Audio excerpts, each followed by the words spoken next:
नमस्कार, good morning, सुप्रभात. कसे सगळे? आंघोळ वगैरे झाले का? चहा नाश्ता झाला का? तर आज एक मी छान विषय घेऊन आले आहे तुमच्यासाठी. तर आपण सुरुवात करूया.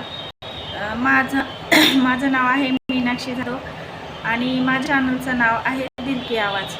तर मी या चॅनलवर एक राजराजेश्वर शिवलिंग असा व्हिडिओ मी अपलोड केला होता.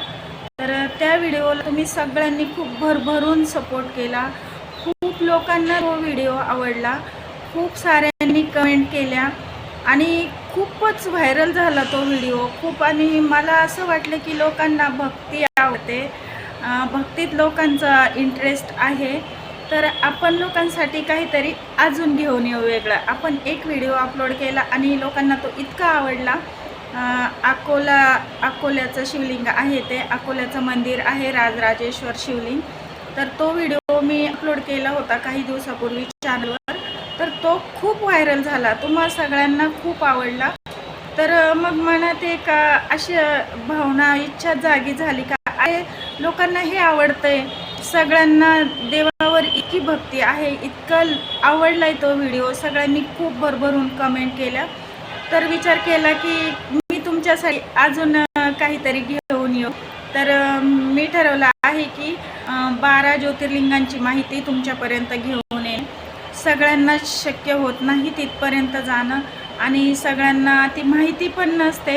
आपली संस्कृती, गरीब तळागाळातील लोक तिथपर्यंत जाऊ शकत नाही. भावना सगळ्यांची असते, श्रद्धा सगळ्यांची असते, पण तिथपर्यंत कोणी पोहोचू शकत नाही. ज्यांच्याकडे पैसा आहे, जे जाऊ शकतात तेच लोक जाऊ शकतात. गरीब लोक जाऊ शकत नाही, तळागाळातील लोक जाऊ शकत नाही, सर्वसाधारण माणूस जाऊ शकत नाही, कारण तिथपर्यंत पोहोचणं खूप खर्चाची बाब असते.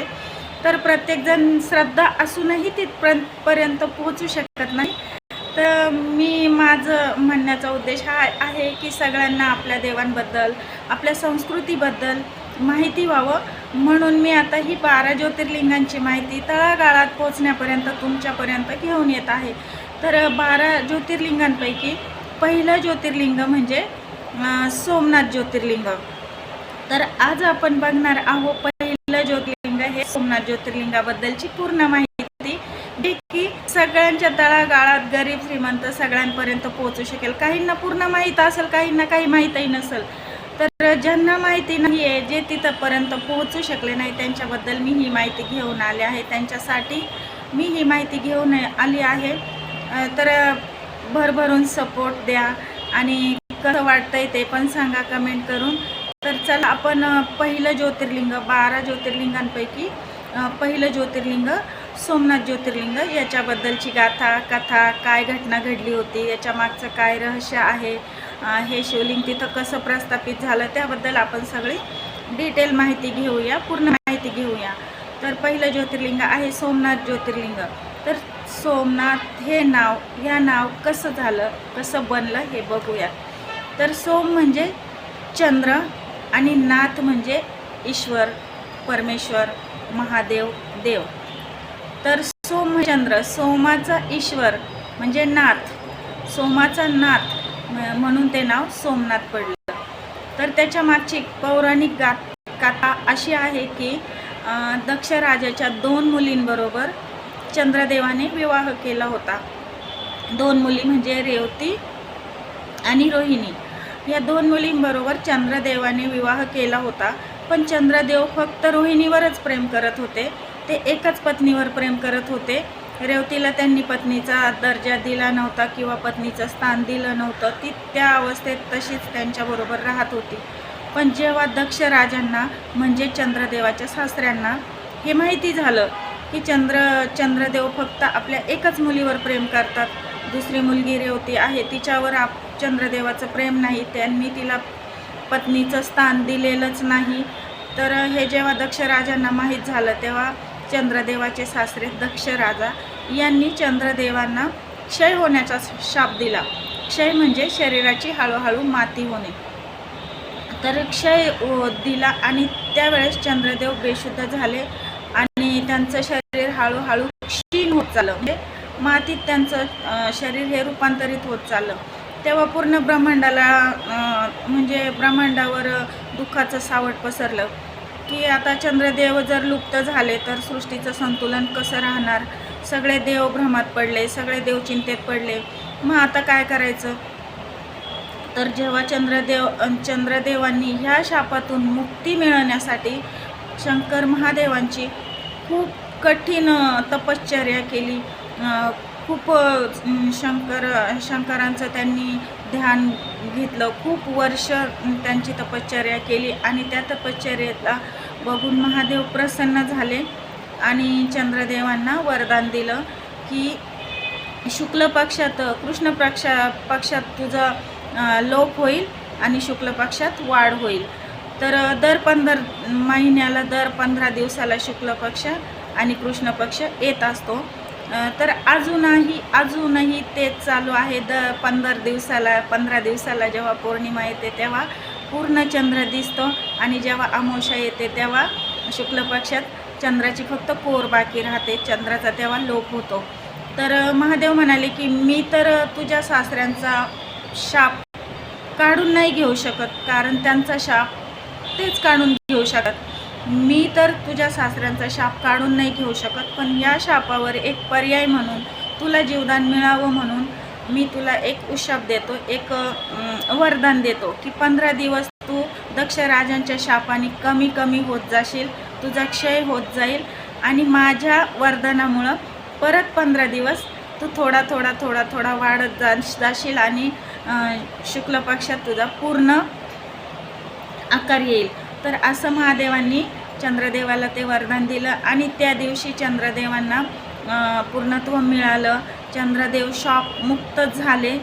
त्या दिवशी सगळ्या ब्रह्मांडामध्ये शंकर महादेवांची खूप पूजा करण्यात आली आणि त्या दिवसापासून शिवरात्र सुरू झाली असं म्हटलं जातं. आता आपण बघू ह्या मंदिराचं वास्तूबद्दल. तर ह्या मंदिराची वास्तू त्रैलोक्य जगात चाणक्य नीती होती तेव्हा त्यावेळेस ह्या मंदिराची बांधणी झालेली आहे आणि ह्या मंदिराचं अरबी समुद्राच्या किनाऱ्यावर हे मंदिर चंद्रदेवांनी तेव्हा ते शिवलिंग स्थापन केलं होतं.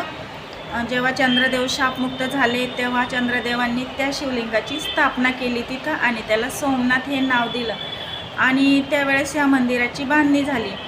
पण ब्रिटिश कालामध्ये बऱ्याच वेळा या मंदिरावर आक्रमण करण्यात आले. उदाहरणार्थ मोहम्मद गजनी यांनी बऱ्याचदा मंदिरावर आक्रमण केलं, मंदिर पाडण्याचा प्रयत्न केला. पण ज्यावेळेस देश स्वातंत्र्य झाला, सरदार वल्लभभाई पटेल पंतप्रधान झाले त्यावेळेस त्यांनी आत्ताचं सध्याचं मंदिर हे उभारलेलं आहे आणि त्यात तेव्हापासून सुधारणा केली गेली आहे आणि आपल्या सगळ्या भारताच्या सगळ्या जनतेच्या श्रद्धास्थान मानलं जाते ते पहिलं आद्य ज्योतिर्लिंग सोमनाथ ज्योतिर्लिंग. तर ह्या मंदिराचं वैशिष्ट्य म्हणजे ह्या मंदिराचा कळस इतका उंच आहे आणि तिथं बाण केलेला आहे. असं मानण्यात येतं की ह्या बाणाच्या दिशेने दूरपर्यंत दक्षिण कोणामध्ये दक्षिण दिशेला कुठंही भूभाग नाही, जमीन नाही असं तो बाण कळशावरचा बाण दर्शवतो. आता श्रद्धास्थान म्हणाल तर तिथं शिवरात्रीला खूप म्हणजे शिवरात्रीला सगळेच मंदिरांमध्ये पूजापाठ धर्मविधी सगळंच होतं आणि तिथं सोमनाथ मंदिरात खूप मोठा कार्यक्रम असतो. ह्या मंदिराची आरती सकाळी 6 वाजता असते, दुपारी 12 वाजता आणि रात्री 6 वाजता. ह्या मंदिराचं वैशिष्ट्य म्हणजे तिथे अजून एक लाईट शो आणि साऊंड शो होतो. तर तुम्ही नक्कीच जाऊन या. मला माहिती आहे सगळेजण जाऊ शकत नाही तिथपर्यंत आणि सगळेजणांना ही कथा पण माहीत नसते.